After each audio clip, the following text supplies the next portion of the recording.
Ora, naqueles dias, multiplicando-se o número dos discípulos, houve murmuração dos helenistas contra os hebreus, porque as viúvas deles estavam sendo esquecidas na distribuição diária.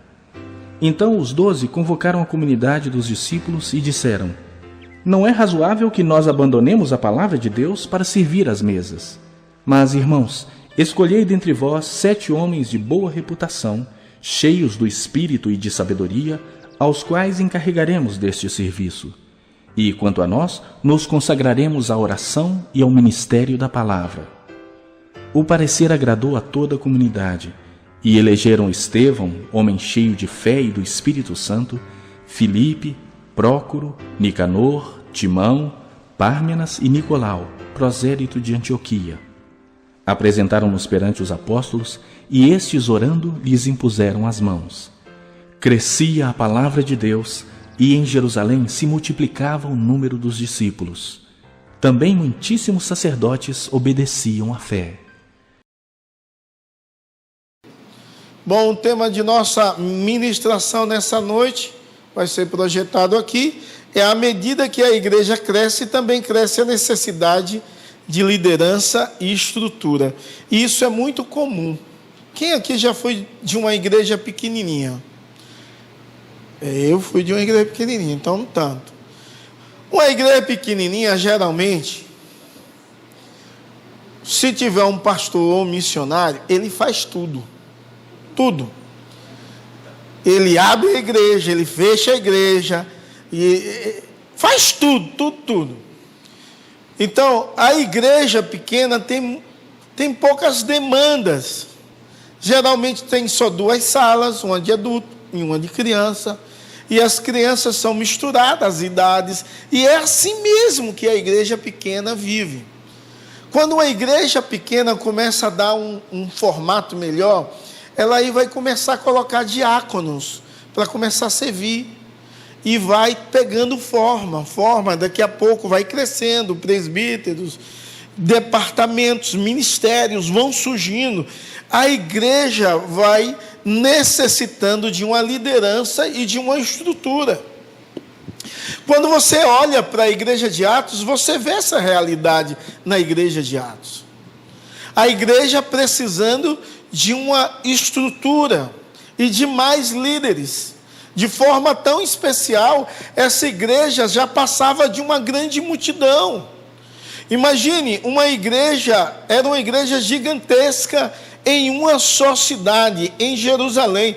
Possivelmente, essa igreja em Jerusalém tinha mais de 20 mil pessoas. Então, era uma mega igreja. Iniciou-se há pouco tempo. Estava ainda caminhando.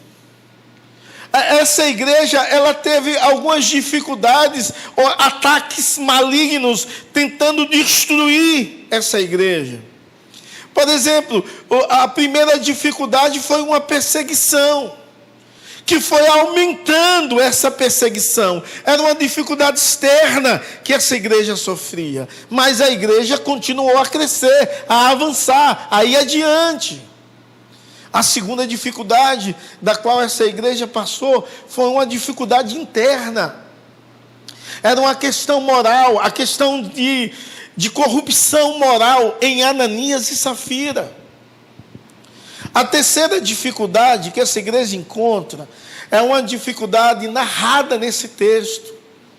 E é mais uma dificuldade racial, de divisão, de exclusão. Há uma ideia de dividir aquela igreja a partir de um sentimento do coração do judeu em relação ao helenista, que era um judeu de língua grega, eram judeus que veio da diáspora, era um judeu, segundo o judeu raiz, né? Era um judeu meia boca. E aí havia uma certa discriminação, porque de fato, na mente deles, eles eram não a linhagem pura. Então, isso foi tão forte naquela igreja que estava se iniciando naqueles momentos, que de forma proposital se esqueceram das viúvas dos prosélitos. E aí começou uma divisão naquela igreja. Uma divisão que era uma questão racial, cultural, errada, enraizada na mente e no coração do povo, que deveria ser tratada pela palavra de Deus, os princípios de Deus e a verdade de Deus. Mas essa situação vai até os discípulos. E é claro que os discípulos, eles não tomam uma decisão de imediato. Isso não é rápido, como o texto está narrando. Possivelmente durou alguns dias, eles se reúnem.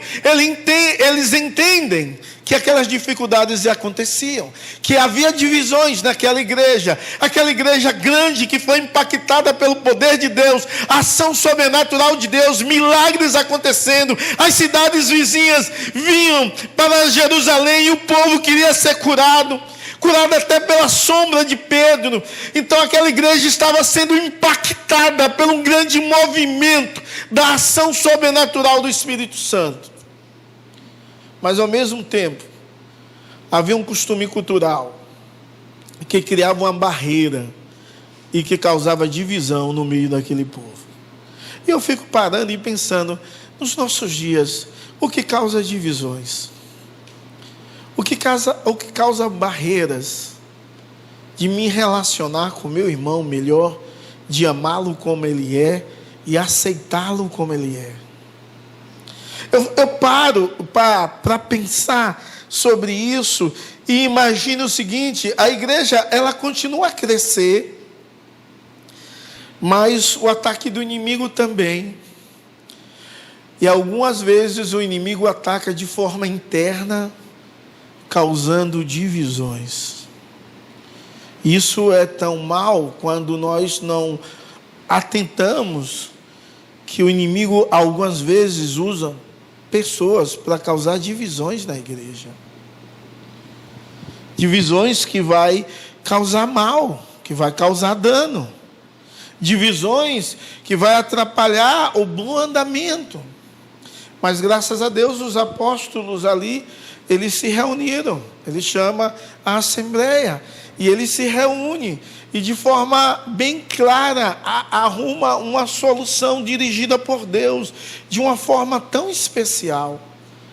Mas ao mesmo tempo eles compreendem tanto a soberania de Deus e a responsabilidade humana, que a solução que se dá é uma solução direcionada por Deus, mas onde o homem olha e vê a sua responsabilidade. E a partir de uma observação da reclamação, eles propõem uma solução. Essa solução faz com que haja uma seleção de pessoas para servir as mesas, e o resultado é um resultado magnífico. Ou seja, essa é a divisão desse texto de forma clara e extraordinária. Então, a divisão, a reclamação, em primeiro lugar, a reclamação que estava acontecendo por parte do povo em relação à igreja, era uma reclamação que causava uma tensão entre duas áreas, administrativa e étnica, ou racial.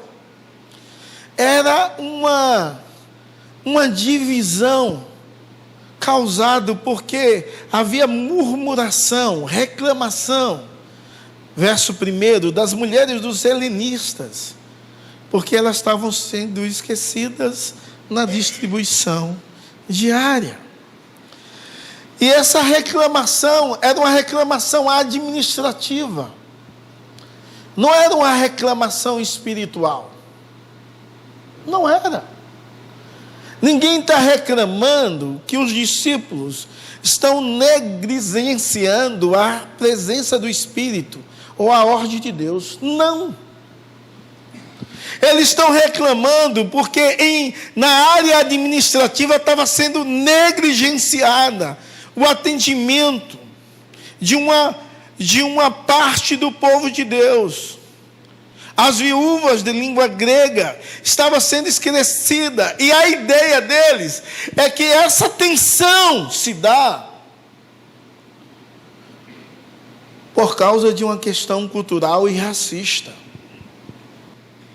Então, essa reclamação era legítima, porque essas mulheres estavam sendo esquecidas na distribuição diária, e essa distribuição diária era necessária para a sobrevivência do dia a dia. Comida, roupas, dinheiro, entre outras coisas. Era necessário que aquelas mulheres fossem atendidas. Imagine quem saiu de uma outra nação, de uma outra cidade, e continuava ali por sede de Deus, amor a Deus, em Jerusalém. Continuava na igreja ali. E a igreja tinha de atender as necessidades desse povo. E só havia 12 apóstolos. Mas você lê que o povo vendia suas propriedades e bens e colocava aos pés dos apóstolos, com a intenção dos apóstolos administrar e distribuir corretamente isso. Você vê que a igreja presbiteriana, ela trabalha de uma forma muito interessante. Porque os apóstolos, eles aceitam a reclamação, mas eles dizem assim: não é razoável servirmos a mesa e negligenciarmos a palavra e a oração. E parece que até hoje a igreja não entende isso. Eu já vi aqui gente dizer assim, na hora de pegar uma cadeira: por que um presbítero não pega? Nada impede um presbítero pegar a cadeira. Você é presbítero, né, Marcos? Nada impede. Mas a igreja presbiteriana tem um presbítero docente que deve se preocupar não na área administrativa, deve se preocupar no ensino e na oração, que é o pastor, não é apóstolo, mas deve ter essa mesma preocupação em ensinar a palavra e orar. Se ele tem tempo para ensinar e orar, a igreja vai estar alimentada e espiritualmente servida. Agora, se o pastor for eletricista, carpinteiro, pedreiro, ajudante de qualquer coisa, ele não consegue fazer isso. Então a igreja pega e bota um presbítero docente, presbíteros regentes, que são administradores, que irão se preocupar com a administração da igreja. E aí pegam diáconos, que vai se preocupar com servir a mesa. E quando nós falamos quais são os oficiais da igreja presbiteriana,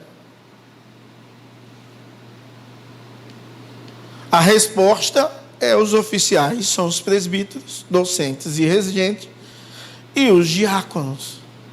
Então não há nenhuma importância maior em ser presbítero do que ser diácono. A diferença está no chamado, a diferença está no ministério, a diferença está no serviço a ser desempenhado. A palavra diácono não vai aparecer nesse texto no português, mas no original, a ideia de servir a mesa é uma ideia que o apóstolo está dizendo assim: não é razoável servirmos a palavra e oração em vez de servirmos a mesa. Ou seja, tem de ter outras pessoas que precisam servir a mesa, mas isso não desmerece de maneira nenhuma. É porque a igreja que cresce, ela precisa de líderes e de estrutura.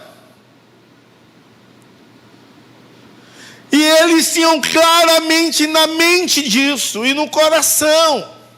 Então o diácono, ele não pode servir como um peso, porque ele serve acreditando que o seu dom é o serviço na ação social, na necessidade física dos amados irmãos. Se a pessoa não tem esse dom, não deve ser diácono. E se for indicado por alguém, e quando alguém for perguntar: meu irmão, você deseja concorrer ao diaconato? A pessoa diz: não, eu não quero, eu não me vejo assim, não dá para mim. E há pecado nisso, em ser honesto. Há pecado nisso, em não querer servir nessa posição. Não, porque há muitas coisas das quais você pode servir com os seus dons, com os seus talentos, com as suas capacidades espirituais e naturais que Deus concedeu a você. Então você, como povo de Deus, deve compreender essa verdade. E quando entendemos essa verdade, entendemos que igualmente é tão valioso.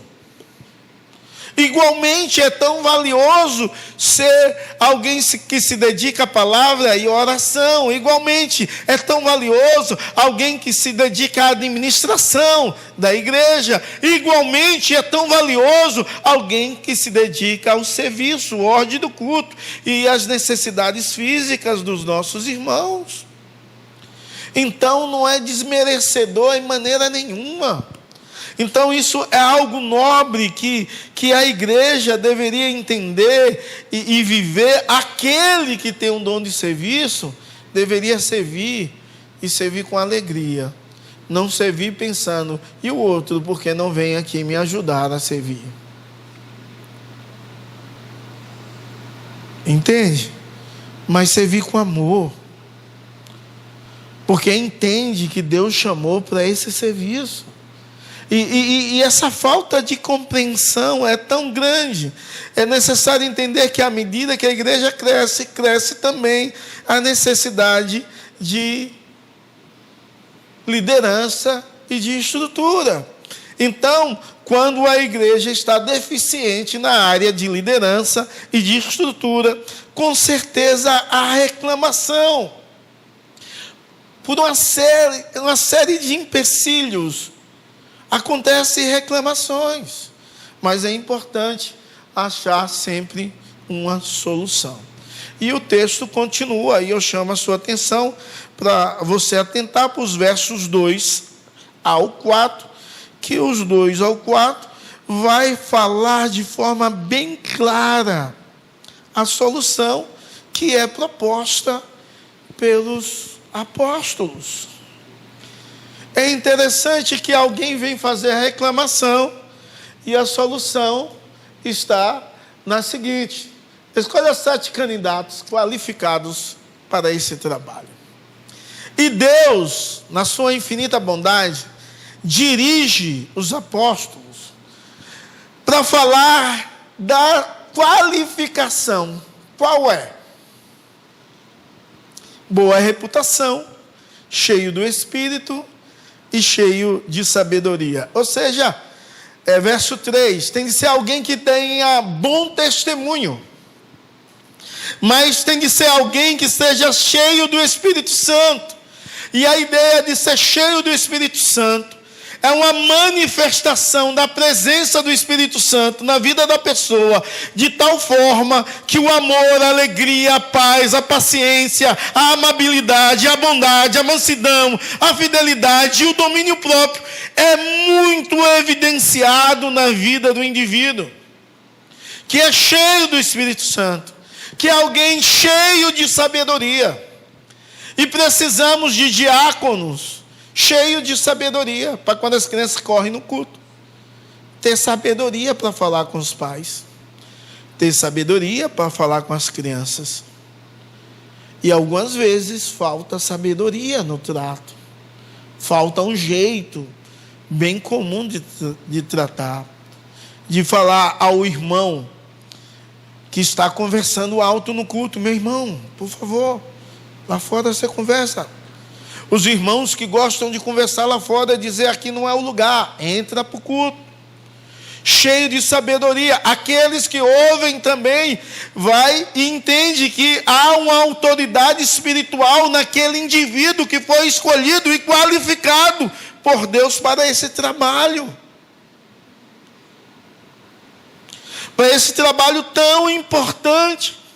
Esses homens são líderes servidores, que entendem que o trabalho de ação social é uma obra do Espírito Santo na vida deles. Então esses homens se preocupam em olhar o meu irmão que está passando por necessidade, por privações, o meu irmão, a minha irmã, que necessita de um remédio, que necessita de um algo mais, de uma cesta básica, que necessita de uma condução para ir para algum lugar, e necessariamente eles não precisam fazer, mas eles podem acionar pessoas, conselho para isso. Se o diácono não tem carro e sabe que alguém necessita de um carro para ir no médico e precisa ir toda semana, ele aciona um irmão que tem carro, que tem possibilidade de ir, diz: meu irmão, você pode. Se tem uma necessidade de um remédio caro, o diácono vai até o conselho, solicita o dinheiro para comprar aquela receita, aquele remédio para aquele irmão. Então o diácono, ele se preocupa com isso. Diácono na nossa igreja, ele não é só porteiro, ele é alguém que recepciona, quase que não saía, mas ele é alguém que toma conta da ordem do culto, mas ele é alguém que olha o irmão, a necessidade dos irmãos. Não só leva a cesta como se fosse uma obrigação. Aqui não é assim. Quando ele vai entregar a cesta, ele tem de parar e perguntar: como você está, meu irmão? As coisas melhoraram? Como é que está a vida aí? Essa cesta que você está recebendo está suprindo as necessidades? Ouvir, orar. Então o diácono tem que ter tempo. Compartilhar a palavra de Deus. Encorajar o irmão na fé.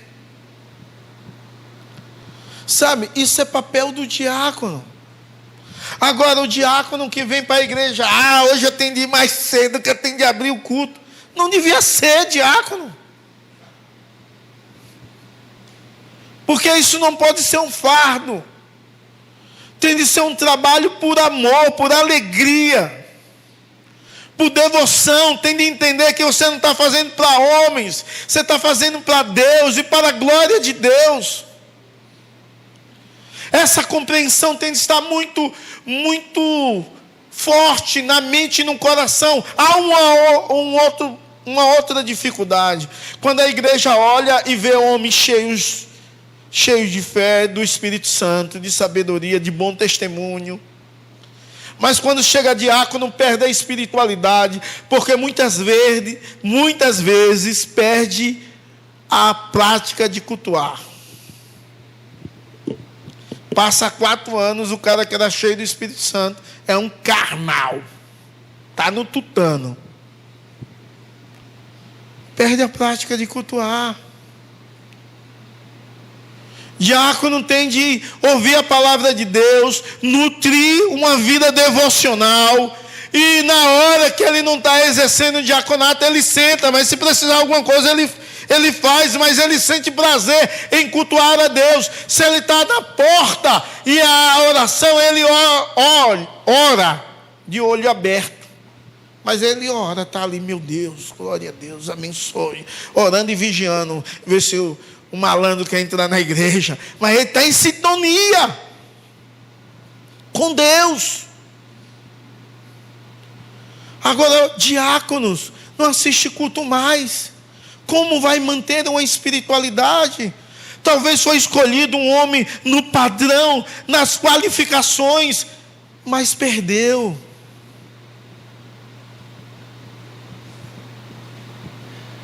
E por que perdeu? Porque negligenciou a vida devocional, negligenciou a vida de cultuar a Deus.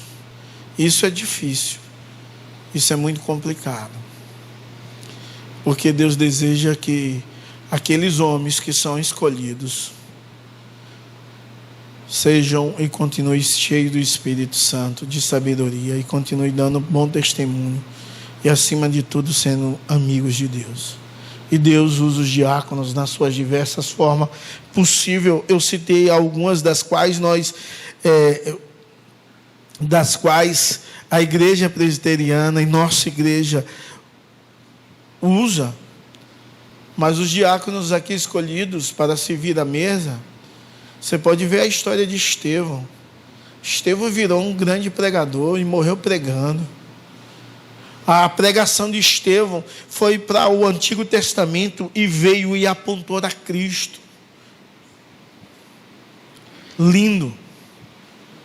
Filipe foi um missionário. Abençoado.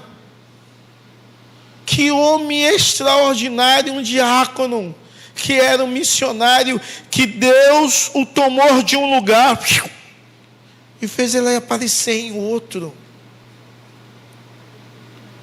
Coisa miraculosa aconteceu na vida de Filipe. Mas há pelo menos uma história de um diácono que nós sabemos, quando lemos Apocalipse, que se perdeu e possivelmente era um homem de bom testemunho, cheio do Espírito Santo, cheio de sabedoria. Possivelmente ele se perdeu no meio do caminho, porque há uma censura, há uma carta sobre as doutrinas dos nicolaítas.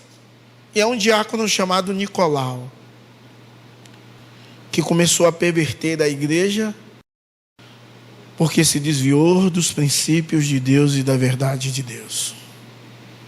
Irmãos, os demais a gente não sabe citar sobre eles, né?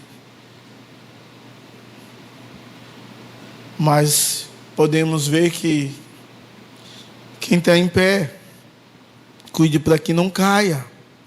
Ou quem tem porção de Deus, viva mais segundo a vontade de Deus e segundo o querer de Deus. Então, a solução foi uma solução guiada pelo Espírito Santo. Vamos escolher 7 homens. Porém, a seleção está uma particularidade da responsabilidade humana. E quando eles fazem a seleção, eles escolhem todos homens de nomes gregos. Ou seja, estão sendo esquecidas as viúvas dos helenistas. Por quê? Porque há uma dificuldade cultural e racial, Então vamos colocar os gregos. Eles não vão esquecer as pessoas da sua própria cultura. Que coisa boa. É quando você junta a direção de Deus com a responsabilidade e sabedoria humana para resolver os conflitos existentes na igreja.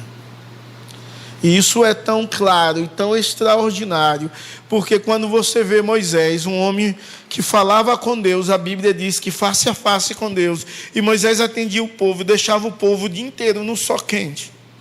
E é uma fila de gente para ser atendida. Você resolver a situação. O sogro dele chega lá, um homem de sabedoria humana. Não tinha espiritualidade, não tinha conhecimento de Deus. Ele adorava outro Deus. Ele chega lá e diz: como é que você faz um negócio desse, cara? Esse povo aí está desfalecendo.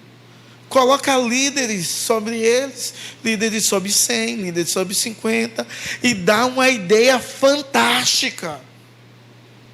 Uma ideia louvável na área administrativa. Nessa seleção, eles fazem algo especial, usando a sabedoria humana, direção de Deus. Vamos escolher 7 homens. 7 homens qualificados. 7 homens de boa reputação, cheios do Espírito Santo, cheios de sabedoria. Mas vamos escolher esses 7 homens entre os helenistas. Então, essa dificuldade que está acontecendo na igreja não irá acontecer mais. Isso é sabedoria humana. É claro que existe a graça de Deus, a graça comum, a ação do Espírito Santo agindo. Claro que sim. Mas isso foi tão assertivo e Deus foi tão glorificado que o parecer agradou a todos. A igreja, de forma alegre e submissa, deu uma resposta extraordinária, demonstrando a sua alegria, entendendo que aquela situação de divisão ia ser sanada para a glória do Senhor e Salvador Jesus Cristo, aquele que é Rei, que é Senhor, que dirige a história, que conduz tudo segundo a sua santa vontade, segundo o seu santo querer. O verso 6 vai dizer que os apóstolos, orando, impuseram as mãos, e aqueles homens foram de uma forma extraordinária, qualificado para o serviço que Deus tinha chamado. A igreja é um organismo vivo, mas a igreja é uma organização. E como uma organização, ela precisa de estruturas, lideranças e ministérios. Isso é algo lindo que nós podemos ver na palavra de Deus. Um organismo vivo necessitando de uma estrutura para um bom andamento desse organismo. Então nós podemos ver, primeiro, a reclamação, segundo, a solução, terceiro, a seleção e, em último lugar, o resultado. O resultado de tudo isso é que essa igreja continuou a crescer. A igreja, em meio ao obstáculo que estava causando divisão, ela repensou, resolveu, selecionou, e o resultado foi crescimento. Porém, se não tivesse acontecido isso, possivelmente essa igreja não iria crescer, ela iria decrescer, ia ter cada vez mais reclamação, ia ter mais murmuração, ia ter mais confusão, ia surgir mais divisões no meio do povo de Deus. Quando se resolve, o resultado é crescimento. E quando você lê o verso 7, você vai ver que a palavra de Deus crescia cada vez mais. Por quê? Porque se não resolvesse, os apóstolos iriam começar a servir a mesa. E se os apóstolos servissem a mesa, a espiritualidade, a vida de oração e a vida de devoção à palavra e de ensino iria diminuir. E a igreja não iria crescer na palavra. Mas porque aí os apóstolos continuaram a fazer aquilo que eles foram chamados a fazer, a igreja cada vez mais crescia, a palavra de Deus crescia cada vez mais. E a ideia da palavra de Deus é que cada vez mais aquela igreja se tornava madura em relação à verdade de Deus, em relação ao ensinamento de Deus. Mas havia um crescimento numérico também. Não só havia o crescimento a partir da palavra de Deus, mas havia um crescimento numérico. O número dos discípulos ia aumentando cada vez mais naquela cidade, que é uma dificuldade que os discípulos até agora não estavam entendendo o que estava surgindo. Estava aumentando os discípulos naquela cidade.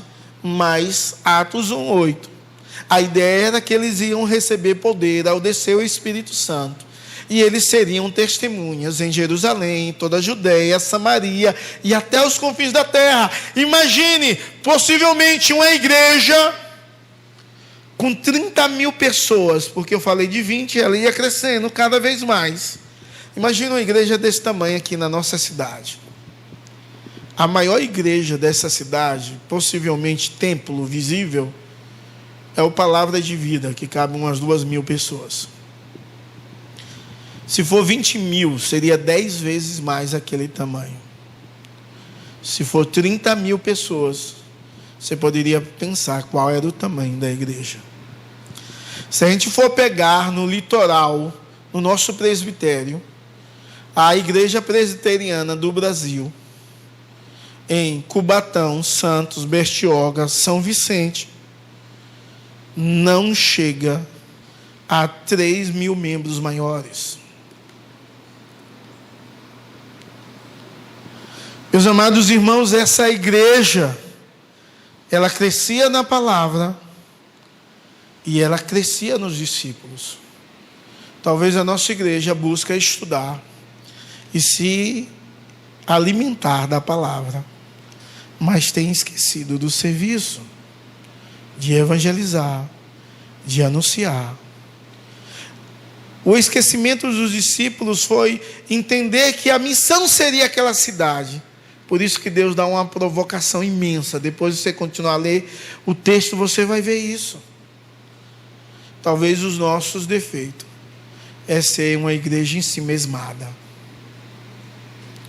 Igual os apóstolos no Monte da Transfiguração, 3 deles. Aqui está tão bom, vamos fazer uma cabana para cada um e vamos ficar aqui. É uma koinonite que não cabe mais ninguém. Precisa cada vez mais crescer e expandir e atingir outras pessoas que vão atingindo outras e outras e outras e outras.